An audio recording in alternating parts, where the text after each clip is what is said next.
নমস্কাৰ আজিৰ এই ভিডিঅ'টো জানা হওক কুম্ভ ৰাশিৰ ব্যক্তিসকলৰ বাবে অসমীয়া নতুন বছৰটো কেনেকুৱা যাব তালব্য মূৰ্ধন্য ষ দন্ত্য খ আৰু কিছুমানৰ গ আখৰটোৰেও কুম্ভ ৰাশি হয় সো এই ভিডিঅ'টো চাই যদি ভাল লাগে তেতিয়াহ'লে এইকেইটা আখৰেৰে নাম আৰম্ভ হোৱা ব্যক্তিসকলৰ সৈতে ভিডিঅ'টো শ্বেয়াৰ কৰিবলৈ নাপাহৰিব আজিৰ এই ভিডিঅ'টোত এই সকলোবিলাক টপিক আমি ভালদৰে আলোচনা কৰিম সো এই ভিডিঅ'টো শেষলৈকে চাই থাকিব আপুনি যদি এতিয়ালৈকে মোৰ চেনেলটো সাবস্ক্ৰাইব কৰা নাই তেতিয়াহ'লে সাবস্ক্ৰাইব কৰি ল'ব আৰু ভৱিষ্যতে আপলোড কৰা ভিডিঅ'ৰ নটিফিকেশ্যন পাবৰ বাবে বেল আইকনটো অল সিলেক্ট কৰি দিব প্ৰথমতে জানো আপোনালোকৰ ৰাশিৰ অধিপতিৰ স্থিতি শনি গ্ৰহটো আপোনালোকৰ ৰাশি বা লগ্নৰ অধিপতি আৰু আপোনালোকৰ দ্বাদশ ঘৰৰ অধিপতি ইয়াৰ ফলস্বৰূপে শনি গ্ৰহটো যেহেতু ইয়াতে শ পঞ্চমহাপুৰুষ যোগ বনাই আছে কিন্তু দিগবলৰ অপজিটত আছে বৰ্তমান আপোনালোকৰ লগ্নৰ পৰা চালে আপোনালোকৰ শনি গ্ৰহটো ইয়াতে আপোনালোকৰ 1 নম্বৰ ঘৰত আছে সো ইয়াৰ ফালৰ পৰা আপোনালোকৰ কিছুমান নিগেটিভ থিংকিং সঘনে আহিব পাৰে এইখিনি সময়ছোৱাত শনি গ্ৰহটোৰ দৃষ্টিবিলাক দেখুৱাই দিছো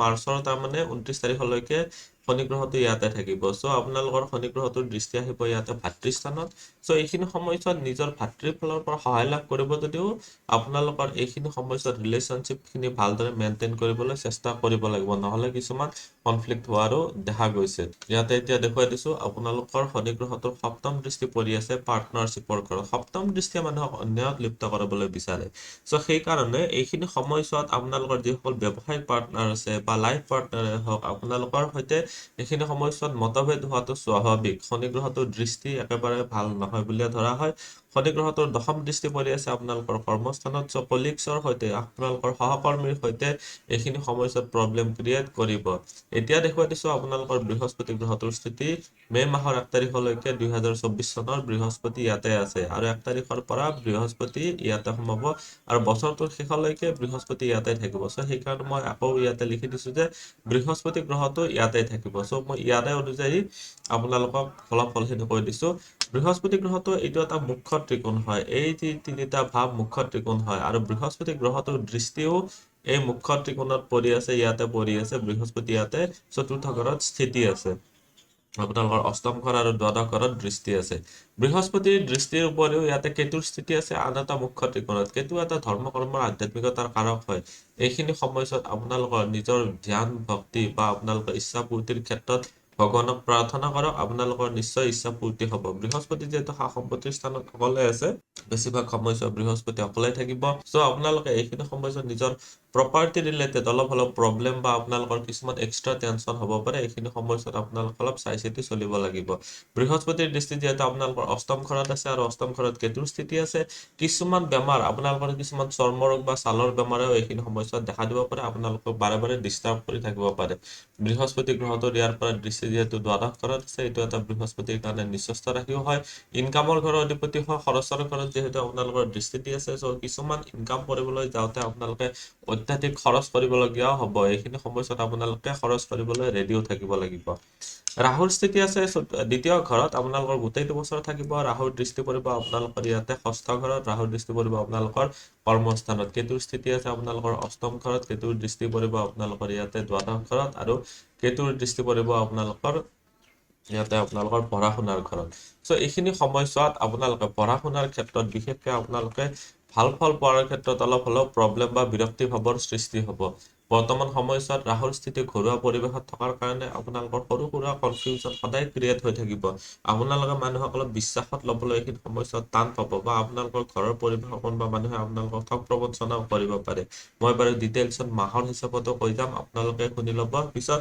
ৰোগৰ স্থানত ৰাহুৰ দৃষ্টি থকাৰ কাৰণে হাঁওফাঁওজনিত ৰোগ যিবিলাক হয় বা আপোনালোকৰ কিছুমানৰ ধৰি লওক মিৰ্গী বেমাৰ যদি আছে বা পাইলছৰ প্ৰব্লেম যদি পাই আছে তেতিয়াহ'লে আপোনালোকে অধিক সাৱধানে এইখিনি সময়ছোৱাত চলিব লাগিব আপোনালোকৰ হাঁওফাঁওজনিত বেমাৰ হ'ব পাৰে উশাহ নিশাহজনিত যিবিলাক প্ৰব্লেম আছে এইবিলাক আপোনালোকৰ এইখিনি সময়ছোৱাত স্বাভাৱিক শনি গ্ৰহটোৰ দৃষ্টিৰ লগতে ৰাহুৰো দৃষ্টি যিহেতু আপোনালোকৰ দশম ঘৰত আছে এইখিনি সময়ছোৱাত অপমান পাব পাৰে দেই আপোনালোকে চৰকাৰী চেক্টৰত বা ৰাজহুৱা ক্ষেত্ৰত যদি জড়িত হৈ আছে আপোনালোকক কোনোবা নহয় কোনোবাই অলপ বদনাম দিবলৈ চেষ্টা কৰিব পাৰে অলপ সাৱধান হ'ব কেতুৰ দৃষ্টি যিহেতু খৰচৰ ঘৰত আছে আপোনালোকৰ হঠাতে আপোনালোকৰ টকা পইচা খৰচ হ'ব পাৰে সো ধনস্থানৰ ক্ষেত্ৰত আপোনালোকে নজৰ ৰাখিব আপোনালোকৰ জমা ধন যাতে একেবাৰে অৱনমিত হৈ নাযায় তাৰ প্ৰতি নজৰ ৰাখিব লাগিব এতিয়া মই আপোনালোকৰ মানে কুম্ভ ৰাশিৰ ব্যক্তিসকলৰ বাবে আপোনালোকৰ ব্যক্তিত্ব পাৰ্চনেলিটি কেনেকুৱা হয় গোটেইবিলাক এফালৰ পৰা কৈ গৈছো আপোনালোকে ভালদৰে শুনিব কুম্ভ ৰাশি হৈছে এটা ক্ৰূৰ স্বভাৱৰ ৰাশি। তাৰমানে ক্ৰূৰ মানে হৈছে এক প্ৰকাৰে খঙাল বুলি ক'ব পাৰি বা নিষ্ঠুৰতা বুলি ক'ব পাৰি। আপোনালোকৰ স্বভাৱতো এইবিলাক গুণাগুণ অলপ দেখা যাব।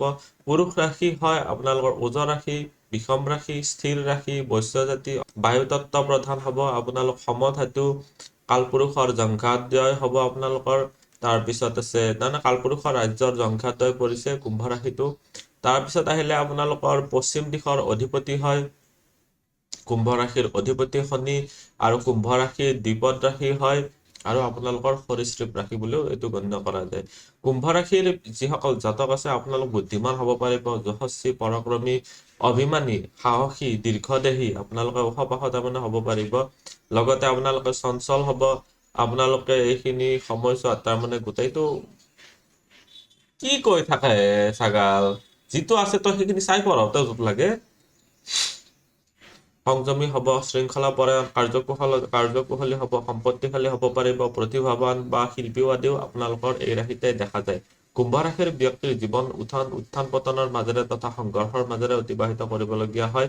নিজৰ লাভৰ প্ৰতি, যিহেতু একাদশ ৰাশি হয়, ইচ্ছাপূৰ্তিৰ প্ৰতি সদায় সজাগ আপোনালোকে থাকে যদিও সহজতে আনক বিশ্বাস কৰি যিকোনো সময়তে আপোনালোকে ঠগোৱাৰো যোগ দেখা যায়। কুম্ভ ৰাশিৰ জাতক যিসকল ব্যক্তিসকল আছে এওঁলোক অতিশয় বুদ্ধিয়ক হয়, সামাজিক আৰু স্বতন্ত্ৰবাদী হয়। তেওঁলোকে আনৰ তলত চলিবলৈ অলপ দিগদাৰ পায়। আপোনালোকে অতি উচ্চাকাংক্ষী হোৱাৰ লগতে খঙাল প্ৰকৃতিৰ লোক যদিও আপোনালোকে খোলা মনৰ লোক হয়। মনত যিটো থাকে আপোনালোকে সেইটো আনক কৈও দিয়ে। একান্ত মানে নিজৰ কাম কৰিও আপোনালোকে ভাল পায়, বন্ধু বান্ধৱীৰ লগত সুসম্পৰ্ক স্থাপন কৰিও আপোনালোকে ভাল পায়, অতি বিশ্বাসী হৈ নিজেও থাকিব বিচাৰে আৰু আনৰ পৰাও আপোনালোকে বিশ্বাসটো বিচাৰে। এওঁলোকে যিদৰে আনক সন্মান দিব জানে তেনেকৈ আনৰ পৰাও একে ব্যৱহাৰে আপোনালোকে কামনাও কৰে। আপোনালোকৰ ক্ষেত্ৰত মানুহৰ লগত মিলিজুলি থাকিবলৈ যিহেতু ভাল পায়, কিন্তু আনৰ ওচৰ চাপি যাবলৈ কিছু সময়ৰ আপোনালোকৰ প্ৰয়োজন হয়। তাৰমানে বেছি ক্ল'জ ৰিলেশ্যনশ্বিপ এটা আপোনালোকে বিল্ড কৰোঁতে আপোনালোকৰ সদায় টাইম লাগে। এতিয়া মই দেখুৱাই দিছোঁ আপোনালোকৰ এইটো বছৰত আয় ব্যয় বা আপোনালোকৰ কেনেকুৱা কি আছে। ইনকামৰ ক্ষেত্ৰত আপোনালোকৰ 8 দেখা গৈছে, ব্যয়ৰ ক্ষেত্ৰত 2 দেখা গৈছে, চ' জমা থাকিব 6। তাৰমানে আপোনালোকে এইখিনি সময়ত যথেষ্ট ইনকাম কৰিব পাৰিব। খৰচৰ ক্ষেত্ৰত তাৰ তুলনাত অলপ কম থাকিব আৰু জমা আপোনালোকৰ 6 থাকি যাব। চ' আপোনালোকৰ টকা পইচাৰ ফালেদি ভাল। ধৰ্মৰ ক্ষেত্ৰত 2, অধৰ্মৰ ক্ষেত্ৰত 3। তাৰ মানে হৈছে যে আপোনালোকে এইখিনি সময়ছোৱাত অধৰ্মত লিপ্ত হোৱাও আপোনালোকৰ দেখা যায়। আপোনালোকৰ সুখ দেখা গৈছে 1 আৰু দুখ দেখা গৈছে 5। তাৰ মানে কিছুমান অধৰ্মৰ ক্ষেত্ৰত যিহেতু ধৰ্মত পাই আপোনালোকৰ বেছি দেখা গৈছে, কিছুমান ক্ষেত্ৰত আপোনালোকে নিজে বনোৱা কাৰ্যৰ বাবেও বা আপোনালোকে কৰা কিবা এটা কাৰ্যৰ কাৰণে আপোনালোকৰ দুখত বৃদ্ধি হ'ব পাৰে। চ' অলপ সাৱধানে চাই চিতি কামবিলাক কৰিব। তাৰপিছত নেক্সট হৈছে ধৈৰ্য হৈছে 4, উন্মত্ত হৈছে 6। তাৰমানে আপোনালোকৰ এইখিনি সময়ছোৱাত অলপ অস্থিৰতা দেখা গৈছে। এইখিনি সময়ছোৱাত আপোনালোকে অলপ ধৈৰ্য ধৰি চলিব লাগিব। নিদ্ৰা দেখা গৈছে 5 আৰু জাগ্ৰত দেখা গৈছে 0। তাৰ মানেটো হৈছে আপোনালোকে এইখিনি সময়ছোৱাত আপোনালোকৰ টোপনি বা আপোনালোকৰ ৰেষ্ট বেছি থাকিব। জাগ্ৰত বা আপোনালোকৰ এক্টিভনেছ, আপোনালোকৰ যিটো এক্টিভিটি, কিবা এটা কাম কৰিবলৈ যিটো মনৰ যিটো হেঁপাহ বা ইচ্ছা, এইটো অলপ কম দেখা গৈছে। সুশীল দেখা গৈছে 7। তাৰমানে দেখাত আপোনালোকৰ মোটামুটি ভালে থাকিব। কুৰূপ দেখা গৈছে 1। চ' আপোনালোকে ইমান চিন্তা কৰিবলগীয়া নাই, স্বাস্থ্য পাতি ভালে থাকিব। এইখিনি সময়ছোৱাত আপোনালোকৰ ছালৰ উজ্জ্বলতা বা আপোনালোকৰ দেখনীয়া হিচাপে আপোনালোকে এইখিনি সময়ছোৱাত থাকিব পাৰিব। কুম্ভ ৰাশিৰ অধিপতি গ্ৰহ হৈছে শনি গ্ৰহ।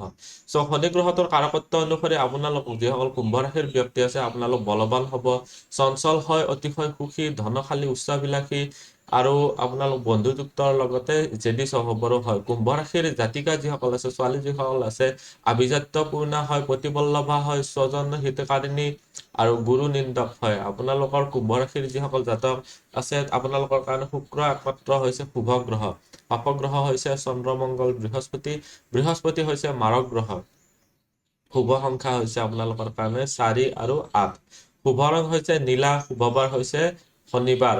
শুভ মাহ হৈছে ফাগুন মাহ। ৰাশিৰ অধিপতি শনি গ্ৰহটো দুখযুক্ত হ'লে বা জন্মভাৱত অশুভ স্থানত অৱস্থান কৰিলে নীলম ৰত্ন ধাৰণ কৰিব পাৰে। শোধিত স্বত বেৰেলৰ মূল আপোনালোকে ধাৰণ কৰিব পাৰে। আপোনালোকে দক্ষিণ কালীৰ কবচো আপোনালোকে শুভ ফল আপোনালোকে পাব পাৰিব। ইয়াতে ইম্পৰ্টেণ্ট পইণ্টটো হৈছে যে নীলম ৰত্নৰ কথা যে ক'লো, আপোনালোকৰ জন্মকুণ্ডলী অধ্যয়ন নকৰাকৈ কিন্তু নিপিন্ধিব। আপোনালোকৰ জন্মকুণ্ডলীত শনি গ্ৰহটোৰ স্থিতি চাব লাগিব।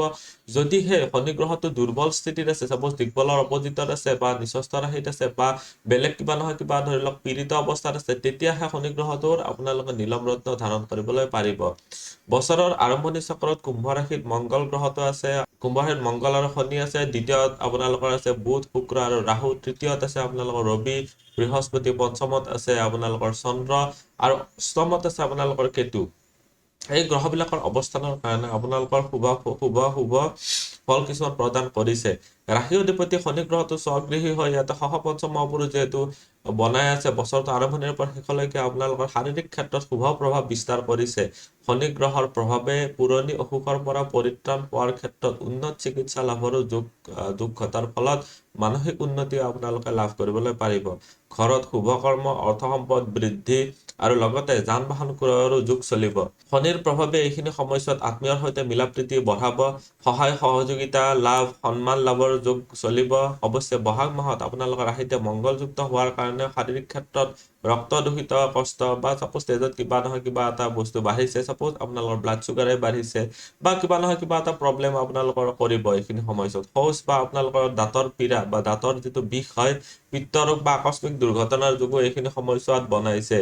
অস্ত্ৰ অগ্নি বা আপোনালোকৰ অস্ত্ৰাঘাত হ'ব পাৰে বা জুইৰ পৰা পৰা তেনেকুৱা ধৰণৰ আপোনালোকে অলপ সাৱধান হ'ব। যান বাহন আদি চলাওঁতে আপোনালোকৰ ভয় অলপ থাকিব, ভয়ৰ অলপ প্ৰভাৱ পৰিব। অষ্টম ঘৰত আপোনালোকৰ কেতুৰ স্থিতিৰ কাৰণে বছৰটো আৰম্ভণিৰ পৰা শেষলৈকে শাৰীৰিক ক্ষেত্ৰত চৰ্মৰোগ, কফ, চৰ্দি, জ্বৰ, এলাৰ্জি, আকস্মিক দুৰ্ঘটনাৰ যোগ আদি বনাইছে। পেটৰ অসুখ আপোনালোকৰ হ'ব পাৰে আৰু আঘাতপ্ৰাপ্ত আদি যিসকল আছে তেওঁলোকৰো অলপ কুপ্ৰভাৱ পৰিব। দ্বিতীয়ত আৰ্থিক দিশত আপোনালোকে অশুভ প্ৰভাৱ পৰিব, ব্যয় বৃদ্ধি হ'ব, আয়ত বা ইনকামত অলপ হ্ৰাস হ'ব। বছৰটো আৰম্ভণিতে সৌৰভ হয় বা ঠগ প্ৰবঞ্চকৰ দ্বাৰা আপোনালোকৰ অৰ্থক ক্ষতি বা আপোনালোকৰ সম্পদ হানিৰো লগতে আত্মীয় কুটুম্বৰ সৈতে ভুল বুজাবুজি, সন্মান হানি, পাৰিবাৰিক অশান্তি, মানসিক অশান্তি আদি বৃদ্ধি পাব। বহাগ মাহত আপোনালোকৰ দ্বিতীয় স্থানত শুক্ৰ গ্ৰহটো তুংগী হৈ অৱস্থান কৰাৰ কাৰণে আপোনালোকৰ অৰ্থ সম্পদ, আপোনালোকৰ মানে টকা পইচা আৰু সম্পদ বৃদ্ধিৰ কাৰণে যোগ বনাইছে। বন্ধুৰ সহায় লাভ কৰিও আপোনালোকে বুধ নিচস্থ হৈ থকা অৱস্থাৰ কাৰণে আপোনালোকৰ অপ্ৰত্যাশিত কিছুমান ব্যয়ো বৃদ্ধি পাব। বহাগ মাহত আপোনালোকৰ ৰবি গ্ৰহটো তুংগী হৈ তৃতীয়ত অৱস্থান কৰাৰ কাৰণে ভাতৃ, আপোনালোকৰ ভন্টি কিংবা আপোনালোকৰ ভাতৃস্থানীয় যিসকল ব্যক্তি আছে সেইসকলৰ দ্বাৰা সহায় সহানুভূতিৰ লাভৰ কল্পনা কৰিব পাৰে। অৱশ্যে ভাৱৰ ৰাশিত আপোনালোকৰ ৰাশিত যিহেতু গুৰুৰ অৱস্থান আহিব, গুৰুৰ অৱস্থান আপোনালোকৰ যিহেতু ভাতৃভাৱত তাৰমানে আছে, সেইটো কাৰণে আপোনালোকে নিজৰ ভাইটি বা ভন্টিৰ ফালৰ পৰা স্থানীয় ব্যক্তিৰ পৰা আপোনালোকে এইখিনি সময়ছোৱাত অলপ তাৰমানে মনোমালিন্যৰ সৃষ্টি কৰিব পাৰে। কাৰণ আপোনালোকৰ ৰাশিৰ অধিপতিৰ এটা শত্ৰু গ্ৰহ হয় বা ৰাশিৰ অধিপতিৰ এটা মিত্ৰ নহয়। চতুৰ্থ অধিপতি আপোনালোকৰ শুক্ৰ গ্ৰহটো তুংগী হৈ অৱস্থান হোৱাৰ কাৰণে বহাগ মাহত আপোনালোকৰ প্ৰাথমিক বিদ্যাৰ্থীসকলৰ বাবে প্ৰাথমিক বিদ্যাৰ কাৰণে তাৰমানে যিসকল ক্লাছ 5ৰ পৰা ক্লাছ 12ৰ ভিতৰত পঢ়ি আছে তেওঁলোকৰ কাৰণে বিদ্যাত সুফল লাভ কৰিব পাৰিব।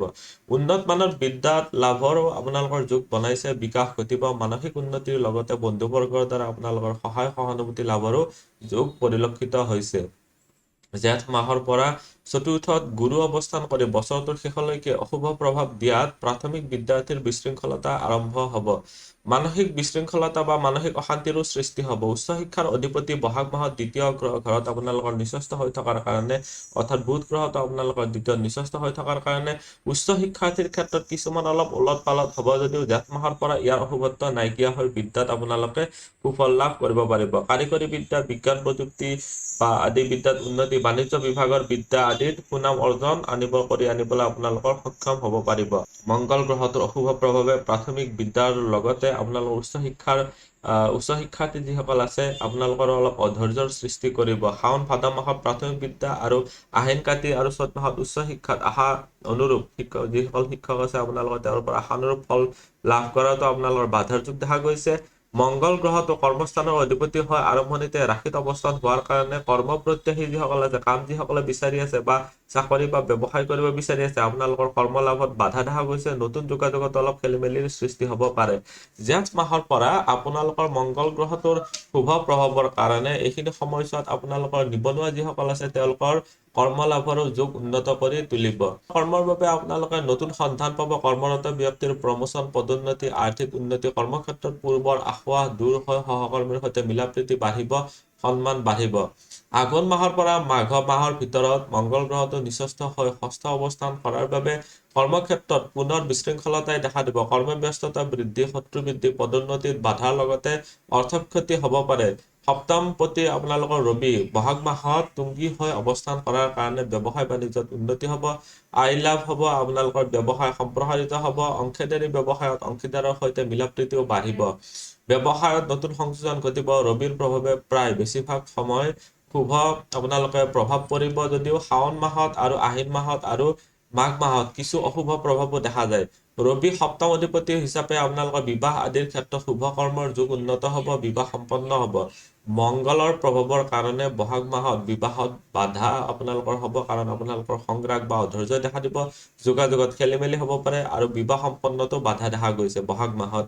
বিবাহ বিচ্ছেদ বা পাৰিবাৰিক অশান্তি, দাম্পত্য কলহ, যিসকল বিবাহিত আছে আপোনালোকৰ ধৰি লওক অলপ কাজিয়া পেচাল হ'ব, পতি পত্নীৰ প্ৰেম প্ৰণয়ত বাধা, আপোনালোকৰ টকা পইচাৰ ব্যয় আৰু সন্মান হানিৰো যুগ চলিব। জেঠ মাহৰ পৰা কিছু অশুভ প্ৰভাৱ কম হ'ব, যদিও শাওণ, ভাদ আৰু আঘোণ আৰু পুহ মাঘ মাহত ইয়াৰ আকৌ পুনৰাবৃত্তি ঘটিব। তাৰমানে এইকেইটা মাহত মই আকৌ এবাৰ কৈ দিছোঁ, শাওণ, ভাদ, আঘোণ, পুহ, মাঘ এইকেইটা মাহত আৰু অলপ প্ৰব্লেমৰ ক্ৰিয়েট কৰিব। এতিয়া কিছুমান প্ৰতিবিধানৰ কথা কৈছোঁ। আপোনালোকৰ কুম্ভ ৰাশিৰ যিসকল ব্যক্তি আছে আপোনালোকৰ কাৰণে বছৰটোত মংগলৰ দ্বাৰা অলপ অশুভ প্ৰভাৱ দেখা গৈছে, লগতে দ্বিতীয়ত ৰাহু আৰু অষ্টমত কেতুৱে শাৰীৰিক আৰু মানসিক দিশত আৰ্থিক দিশত প্ৰভাৱ বিস্তাৰ কৰা দেখা গৈছে। মংগলৰ দ্বাৰা শাৰীৰিক আৰু মানসিক আৰ্থিক ক্ষতিৰ লগতে বিবাহ উপযুক্ত সকলৰ ব্যক্তি যিসকল আছে তেওঁলোকৰ ক্ষেত্ৰত মনত কিছুমান খেলিমেলিৰ কাৰকো সৃষ্টি কৰিব। উক্ত গ্ৰহসমূহৰ কিছুমান প্ৰতিকাৰ হিচাপে মংগলবাৰে আপোনালোকে নিৰামিষ ভোজন কৰক, হনুমান মন্দিৰত চাকি জ্বলাওক বা হনুমান চালিচা পঢ়ক। ৰাহু কেতুৰ বাবে ছিন্নমস্তা বা ধূমাৱতী আপোনালোকে মন্দিৰত পাৰিলে পূজা কৰিব পাৰিলে আপোনালোকৰ কাৰণে ভাল হ'ব। আৰু নাইবা আপোনালোকে বছৰটো আৰম্ভণিতে চণ্ডালক পূৰ্ণ ভোজনী দান কৰিব পাৰিলে অশুভ যিবিলাক প্ৰভাৱসমূহ আপোনালোকৰ কমিব। এতিয়া পৰামৰ্শ কিছুমান আগবঢ়াইছোঁ। শনিদেৱৰ কাৰণে আপোনালোকে বীজ মন্ত্ৰ জপ কৰিব পাৰে, ওম প্ৰাম প্ৰিম প্ৰম সহ শনেশ্বৰায় নমঃ। এইটো মন্ত্ৰ আপোনালোকে ডেইলি 7 বাৰ মন্ত্ৰটো জপ কৰিব পাৰে। মাটিমাহ আপোনালোকে প্ৰসাদ বনাই শনিবাৰে দুখীয়াৰ মাজত বিতৰণ কৰিব পাৰিলেও ভাল। শনিবাৰে হনুমান চালিচা আপোনালোকে পঢ়িব পাৰিলেও আপোনালোকৰ কাৰণে ভাল। শনিবাৰে শমী গছৰ তলত আপোনালোকে সৰিয়হ তেলৰ চাকি জ্বলোৱাটো শুভ। যদি আপোনাৰ ওপৰত আৰ্থিক বোজা বাঢ়িছে তেন্তে শুক্ৰবাৰে আপোনালোকে শ্ৰীসূক্ত আবৃত্তি কৰক বা পাঠ কৰক। আপোনালোকে দৰিদ্ৰ আৰু কুষ্ঠ ৰোগীক আপোনালোকৰ ঔষধ আৰু বিনামূলীয়া সেৱা যদি বিতৰণ কৰিব পাৰে আপোনালোকৰ কাৰণে ভাল হ'ব। যদি আপুনি বিশেষ সমস্যাত ভুগি আছে তেন্তে শনিবাৰে নিশ্চয়কৈ বজৰং বাণো আপোনালোকে পাঠ কৰিব পাৰে। আজিৰ এই ভিডিঅ'টোত আমি কুম্ভ ৰাশিৰ ব্যক্তিসকলৰ বাবে অসমীয়া নতুন বছৰটো কেনেকুৱা যাব গোটেইখিনি জানিলো। ভিডিঅ'টো চাই কেনেকুৱা লাগিলে কমেণ্টত নিশ্চয় জনাব। আপুনিও যদি আপোনাৰ বিষয়ে জানিব বিচাৰে তেতিয়াহ'লে হোৱাটছএপত কণ্টেক্ট কৰিব পাৰে। ধন্যবাদ। এইটো ভিডিঅ'ত আগবঢ়োৱা জ্ঞানখিনিৰ পৰা যদি আনৰো উপকাৰ হ'ব ভাবে তেনেহ'লে বন্ধুবৰ্গ, আত্মীয় স্বজন আৰু চিনাকি মানুহৰ সৈতে শ্বেয়াৰো কৰিব। আপোনালোকে নেক্সট ভিডিঅ' কিহৰ ওপৰত চাব বিচাৰে কমেণ্টত জনাব। ধন্যবাদ।